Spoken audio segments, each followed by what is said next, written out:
Hello guys, welcome back. In this session we will be discussing about React components. Here we will be focusing on understanding the React components, React props and React states. We have a different types of components such as stateless and stateful components. With respect, we will also be talking about class components and function components as well. React component is basically a building block of React application. Entire ReactJS is component based. We divide the complex UI into different React basic components. A JavaScript class or a React component that accept properties in React return the React element as well. After developing the basic React component, we can keep adding some complex UI functionalities so that we can convert our React component into the complex component as well. We can refer to other component in their input as well, and as well as the output. React controls the data flow in the component with states and props. As we discussed, it accepts the properties. It can be categorized as stateful and stateless component. We'll be discussing about in detail of stateful and stateless component. With respect, we have two further categories also, that is a functional component and class component. Generally, class component is the stateful component and functional component is a stateless component. We'll talk about the states in detail. When we create component, we require a package. As we discussed, when we create a bootstrap application using create React app package, we get three components or a packages by default installed with that, which is React, React Render and React DOM. Out of that, we have a package React. Out of that, we require the component class.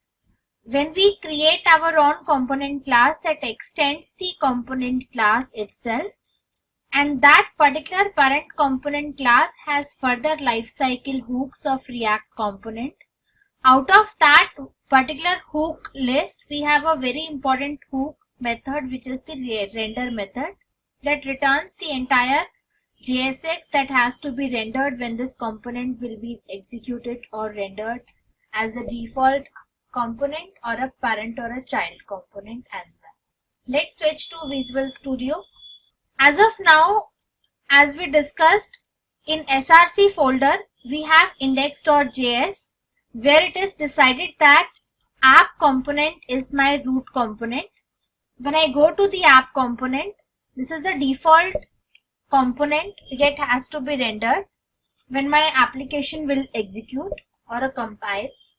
I just wanted to replace this pre-written header, and I would just simply like to write down in H2 app component.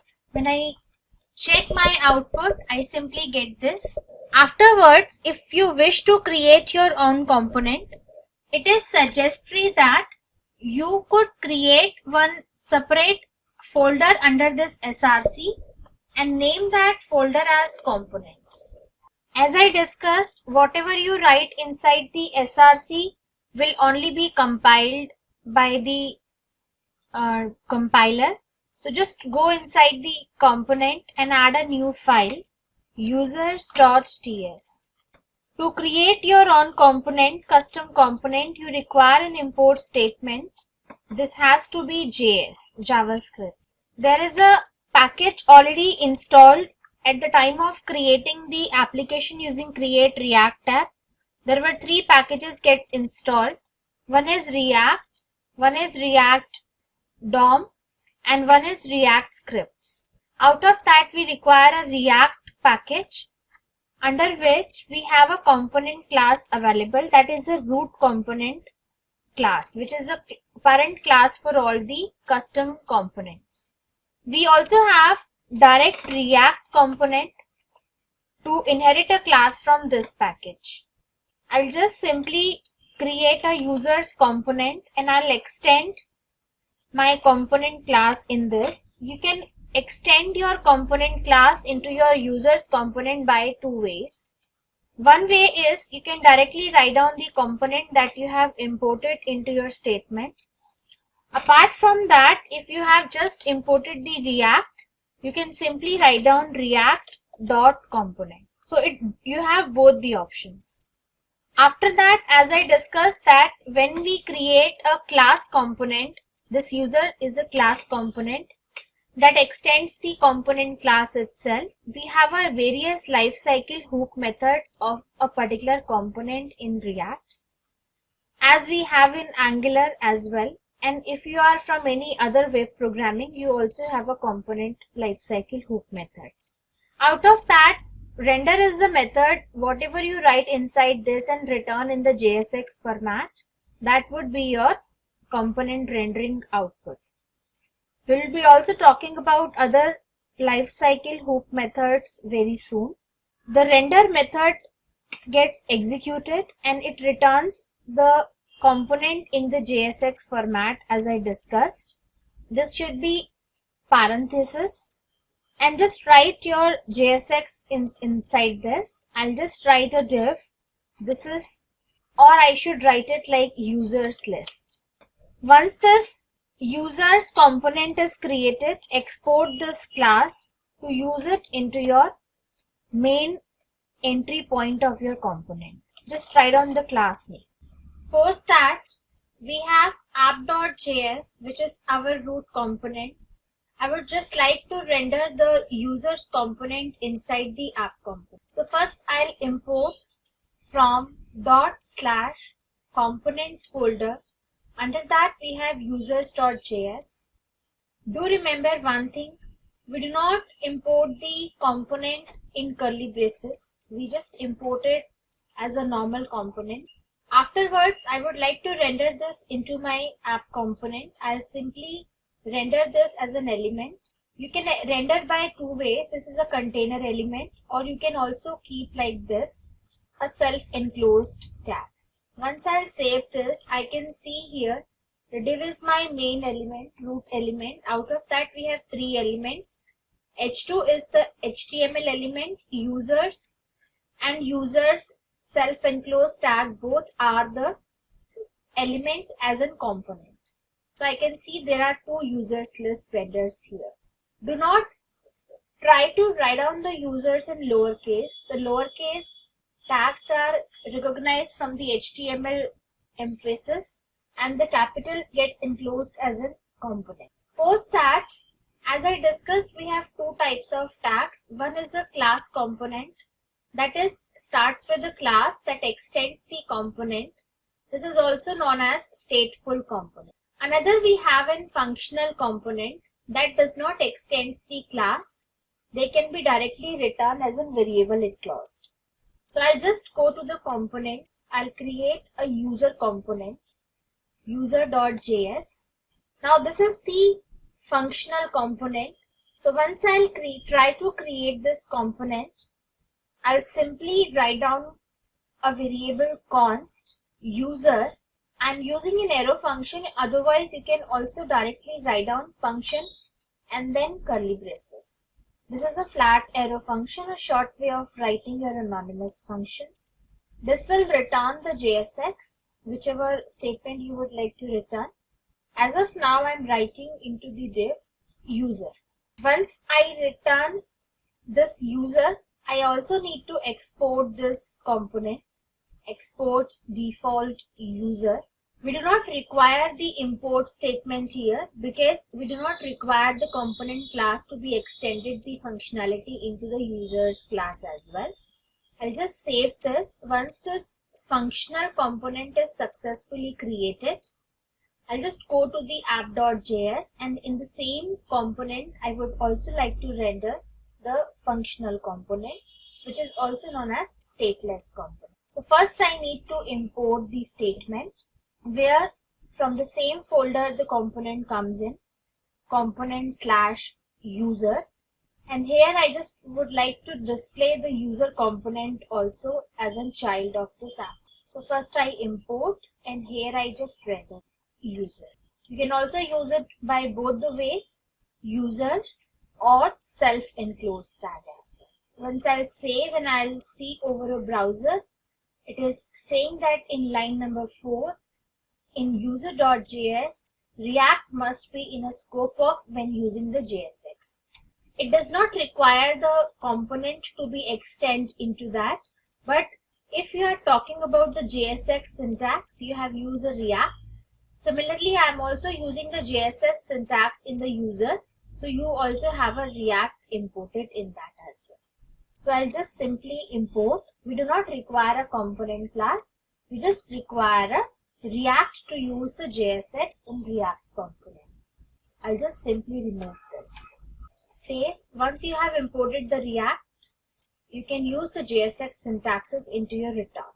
I'll simply say these two are my class component and these two are my functional component. This is how we create the component in React, and every component is treated as a pure JavaScript function. Somehow it is recognized as a stateless component. We do not have a lifecycle hook methods, which is a render method. But in the class component, we have further so many methods inside that. We'll be talking about that in very. So we discussed about stateful and stateless component versus class component and functional component, where class is a stateful component, where a class based on the component is considered as multiple lifecycle hook methods. Stateful React components inherits from the React.component class. All the lifecycle hook methods can be implemented in stateful component. A state that gets initialized into the constructor in a class component. The difference between stateful and stateless is where you can manage the state is the stateful. We have props and states in React, which are very important concepts. We'll be talking about in next session. And this is how we create the states. Inside the constructor, we create a state object and we associate some variables, properties in the encapsulations inside that. Later, we can customize the states and we can manage that state and set the state as per the requirements, client requirements in our component as well. Next, we have stateless component. As we discussed that in our application, we have created a functional component where we don't have the render method, and that's the reason this is known as stateless component. And the second reason is it is not inheriting the component class, so we cannot create a constructor or states inside that. That's what it is known as a stateless component. All functional based components are considered as stateless components in React.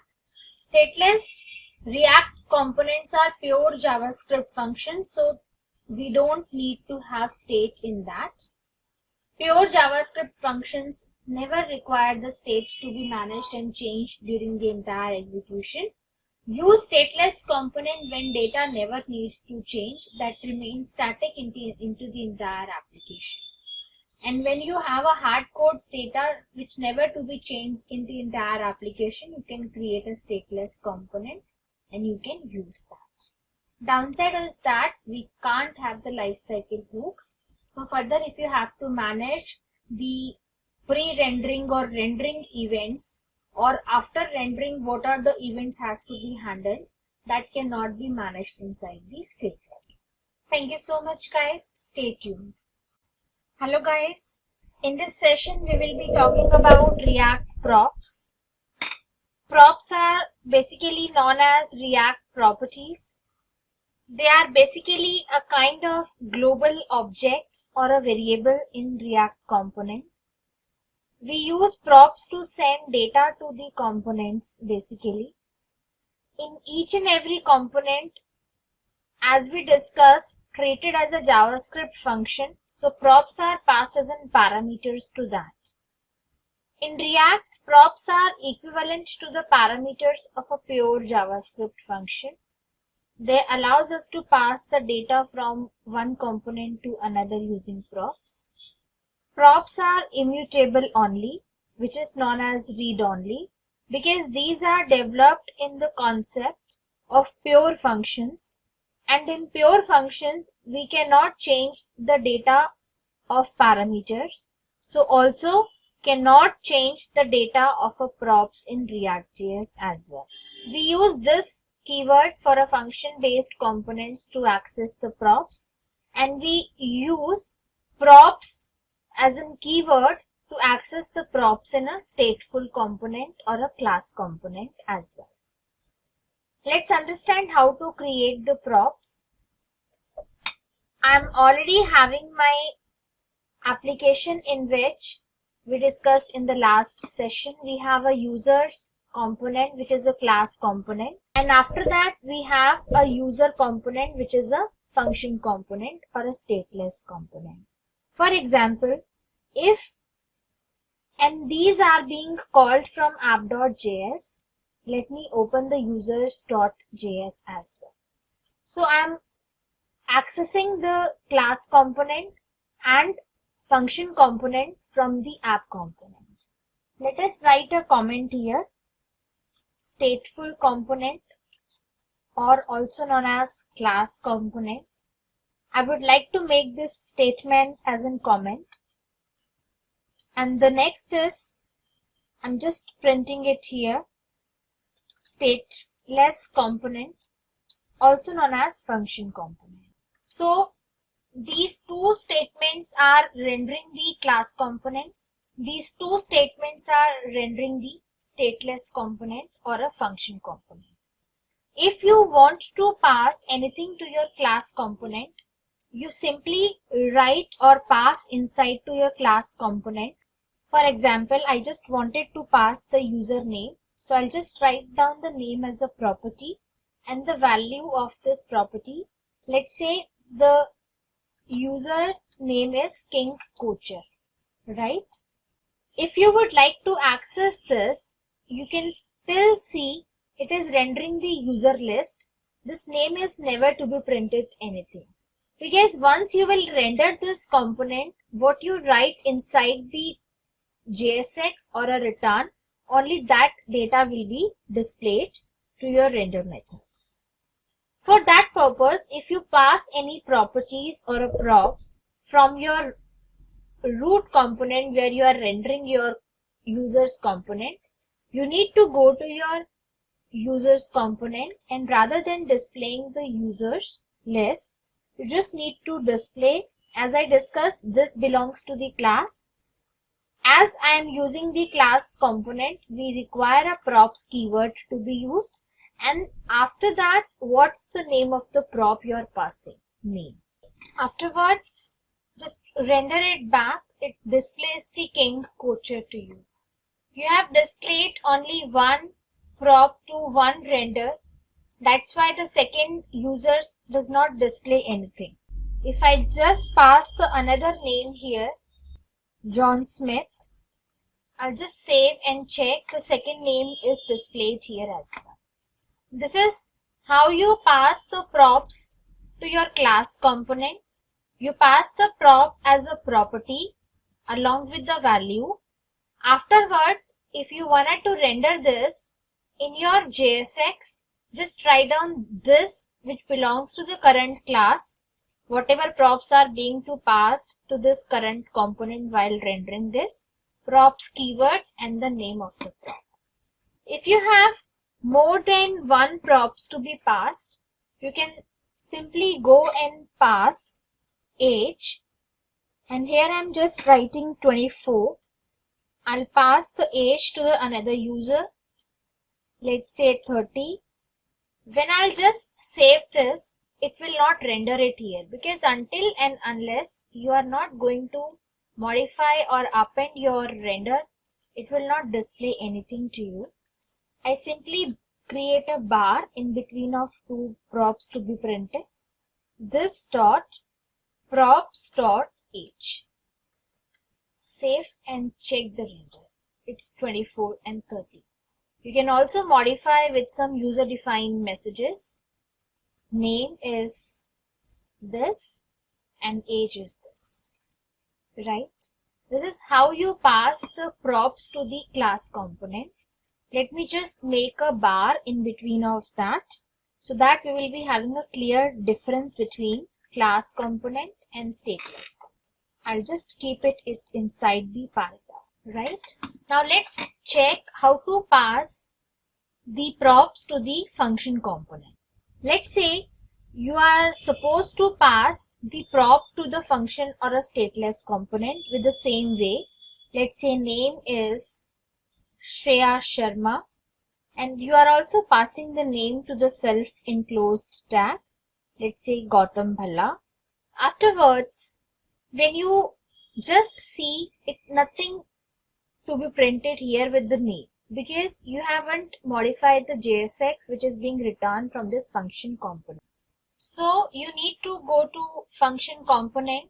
Because you are passing the props to the function component name, you just need to go and pass the parameter props, and in the JSX access the props with this specific name. Let's say props dot name.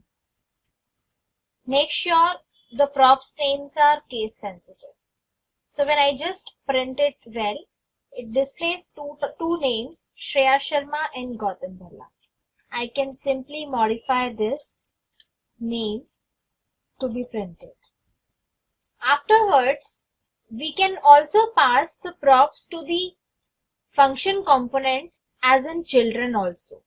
For example, I just wanted to pass one more value as in children of this inside the tags, let's say 23, and this 23 is, let's say, age.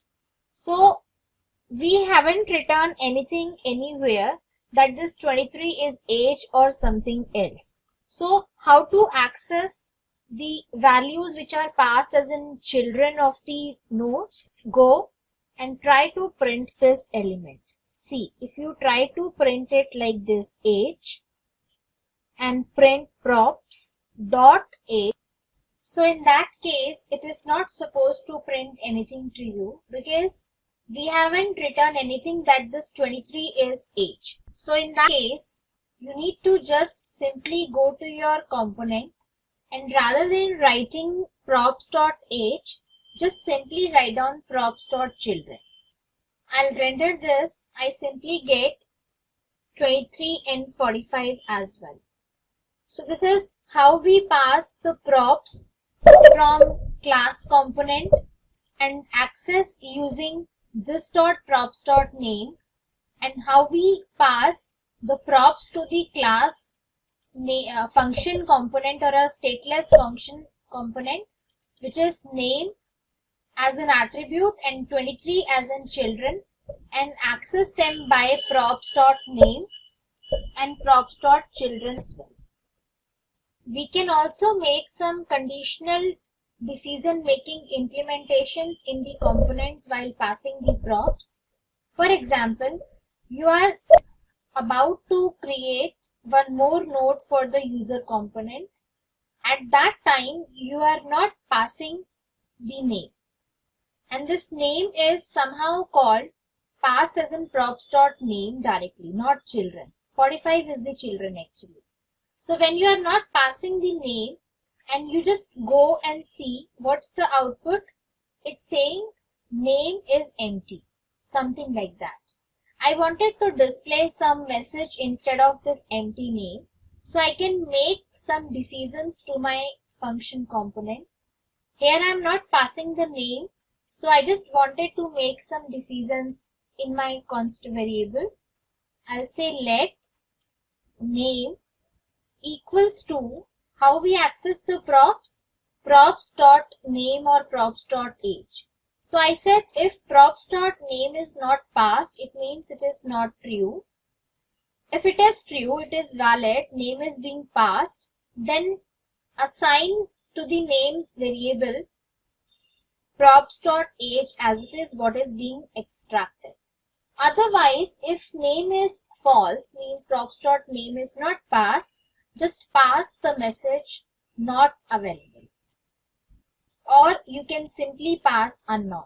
So now you have make your condition into this variable name. Rather than printing this props.name, you can simply write down, I just copy this and I write it back, and I'll make this as a comment. So rather than printing the props.name, you should only write down the name. This name is a variable in which we decision that name has to be printed or an unname has to be printed, and this age has to be name as well. So when I see it is printing unknown, and when I pass one more note where I pass the name as well, in that case it will display you the name as per the past prop, Ankit Kumar, right?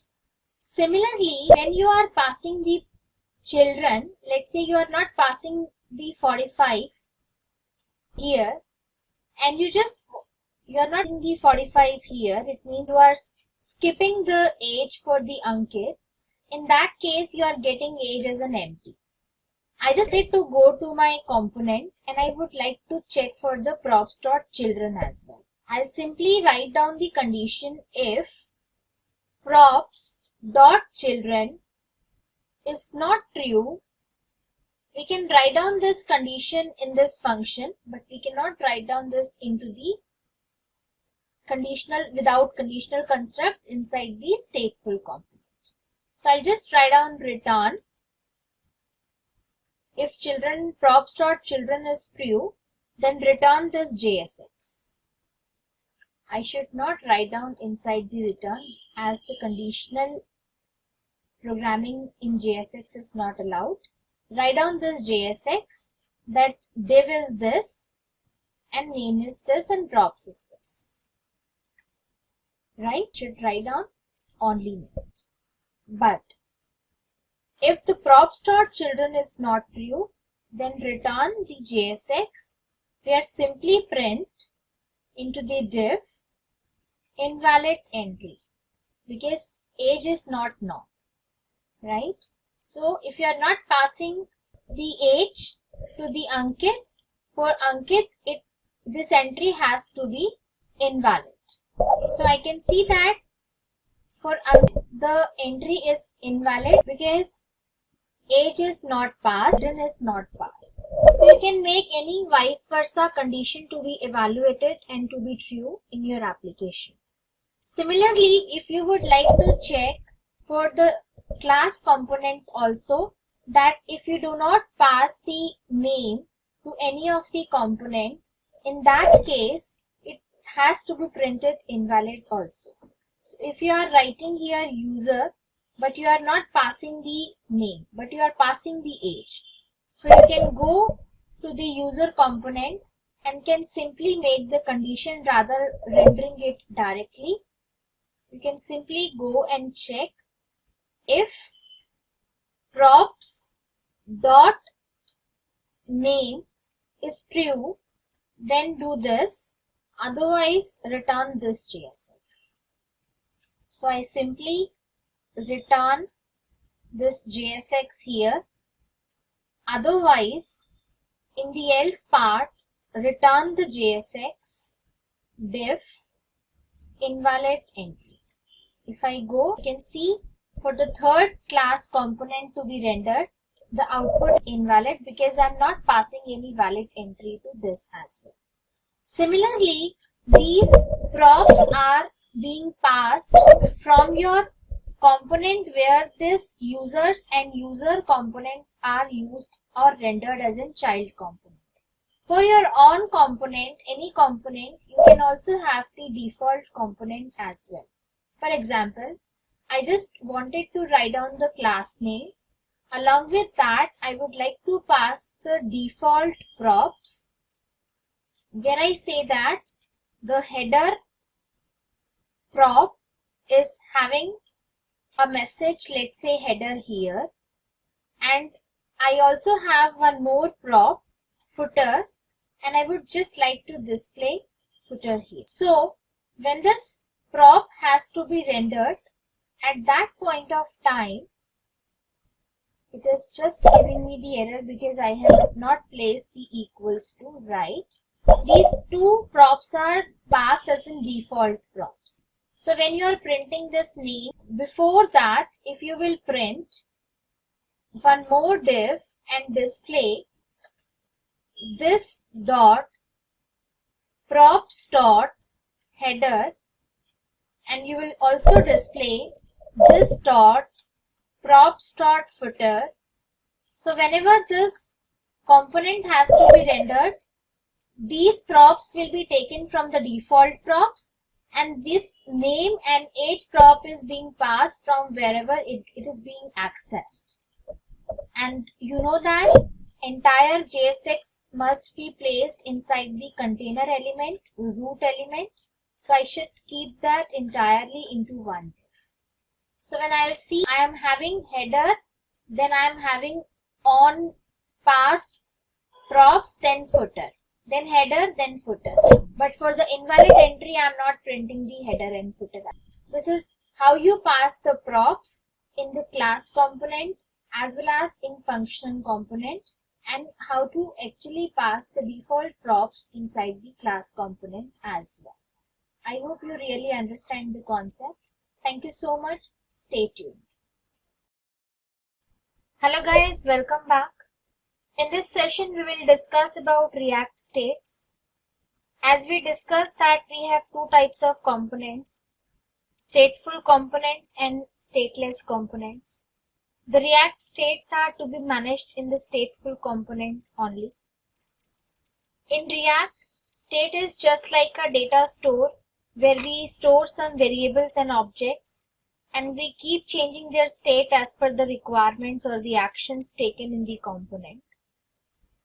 React states are used to update the component when some user actions are performed, like button click or any other on-change event.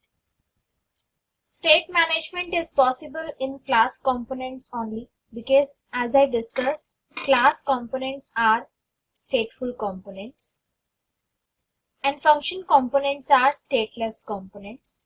So states can be managed in React states only. The states are to be initialized into the constructor. So when the constructor gets run, constructor automatically assign the attributes state to the class or the objects to the class as well. State is just like a data store as I discussed. So whenever some events like clicking button, typing some text, pressing some keys gets occurred as in user actions, then the user actions gets update the component. So the state gets modified as well. React.component, as I discussed that stateful components are imported from the component class, is the base class for all the class-based components. So in this case, the constructor will automatically assign the attribute state to the class with some initial values. Further, we can customize or change the state's value in many cases with the help of setState method that is assigned into the class.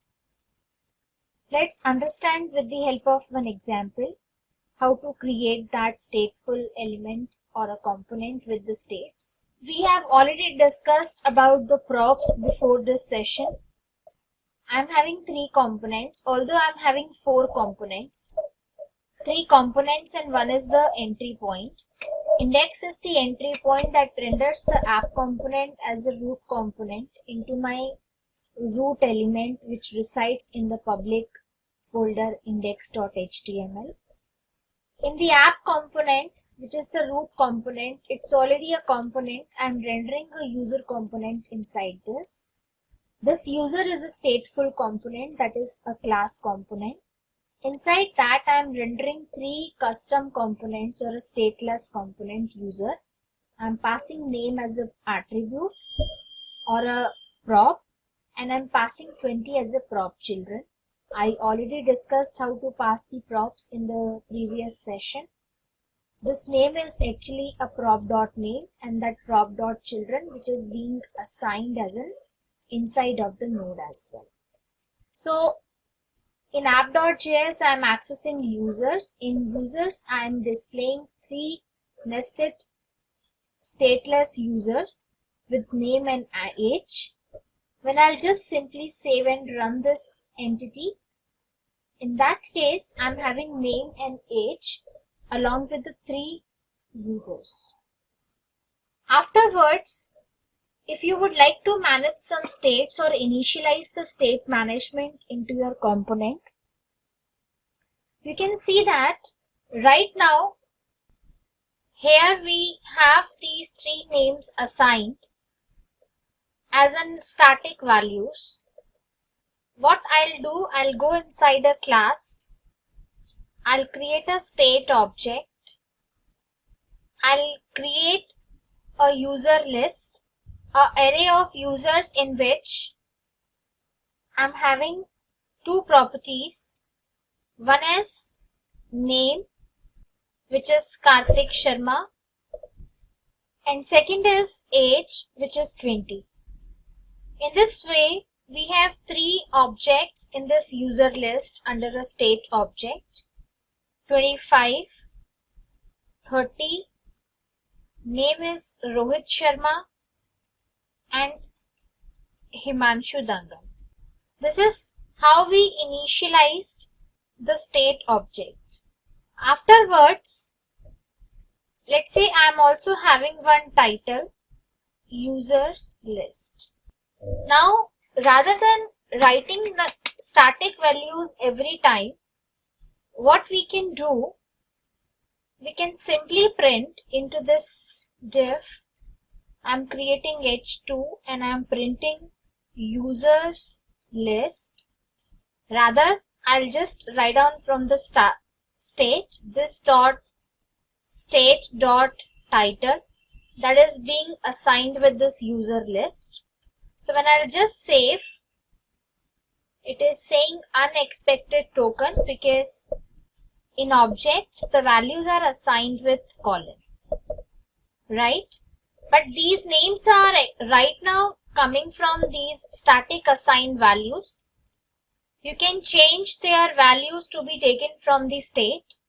So I'll simply write down user name, which is equals to, rather than assigning the name, just write down this dot state dot user list at index 0 dot name, and keep this into your curly braces.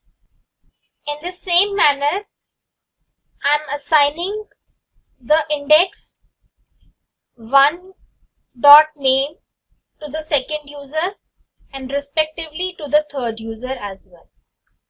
0, 1 and 2. Similarly, you can assign the respective age based on that. Dot age, just change the index and the property name and change the index and the property name. So now these values are coming from these states, not the static values.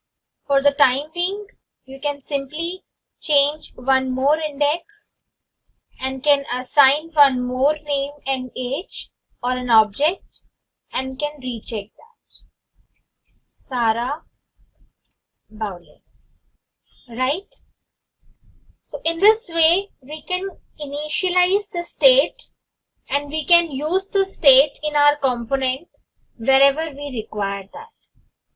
Now, we need to understand how we can change the state on the basis of user actions. So right now, I am having these 4 users with their respective name and age. Let me create a button. I'll just simply create a button. On the on-click event of this button, I would like to raise a method or call a method, do click me. When user will click over this button, it will say increase user age by 5 years. So, what I'll do, I'll create a do click me method inside the component before the render method. Inside this, I just wanted to check the console.log click. I simply use here input type button and I write this as a value rather than the node. Value equals to increase the age by 5 years, right? So I'm having this button. Let me place some space before that. Once I'll open this into Chrome browser, let me just simply open this in Chrome browser. I'll just open the console window. Afterwards, when I click over this button, it simply says click 1, 2, 3, 4, 5 respectively. Now I want that the moment we will click over this button, the age of each user will increase by 5. So as of now, I am not writing any logic. I am using a set state. I just wanted to tell you how the set state works. The set state method gets called and assign your recalled or refreshed value in this state. I said keep the name same and just change the age by 5 years. 20 to 25, 25 to 30, 30 to 35 and 30 to 35. Just save this and go to your browser and check. When you click over this, you clicked once, the values are changed by 5 years. Age is being increased by 5 years. In this case, what is happening, if you remember the instance of virtual DOM, the name is not changed. Only the age is changed. So first these values are affected into the virtual DOM, which are changed, and only after the calculation changed values are replaced over a DOM. This is how set state works. When we say set state, it works with the virtual DOM, then it gets compared with the HTML DOM, and after that only the change is affected to the HTML DOM. So this is how we work with implementation of the cases where the values are changed with respect to the set state. Now the question is, if I constantly keep changing the values or age, then every time I should not write down this user list in this way. I should write down some logics. So I'll replace with some dynamic logics in this user list. Before writing the set state, when I come to this event, do click me, I'll create a new state. This dot state dot user list dot map. One by one, it works like a for each loop. Come to the each user object, and afterwards it just need to ends up here and create a const user temp, assign with the current user selected. This has to be user, and increase the user temp dot age by 5 years, and then return the user temp object into each and every component when gets called up. And in this set state, just reassign the new state to this set state. So whatever change will be placed in this, the set state will make those new state virtual changes to the virtual. So now when I go and I click, it gets every time increased by 5 years. You can simply create a decrease user age by 5 years also. The another dynamic thing that you can do in this component is, you can see every time you are writing this user list and assigning the user object and details to each component manually by at index 0, index 1, index 2. You can also rewrite this part inside the expression this dot state dot user list dot map each and every user component from this user list will iterate on the basis of index, will return the JSX, that is return user name equals to user.name. Just keep it as usr.name, and this has to be placed into the round brackets.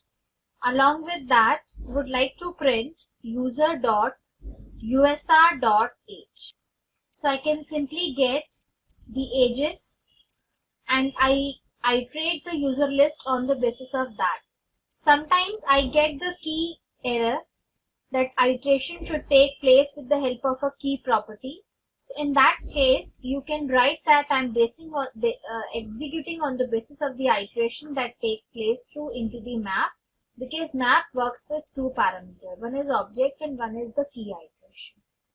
This is how we dynamically change the state. In the previous demonstration, we discussed how we statically change the new state with the previous state to be changed into the virtual DOM, and how the state has to be initialized as well. I hope you really understand this implementation of props and states. Thank you so much. Stay tuned.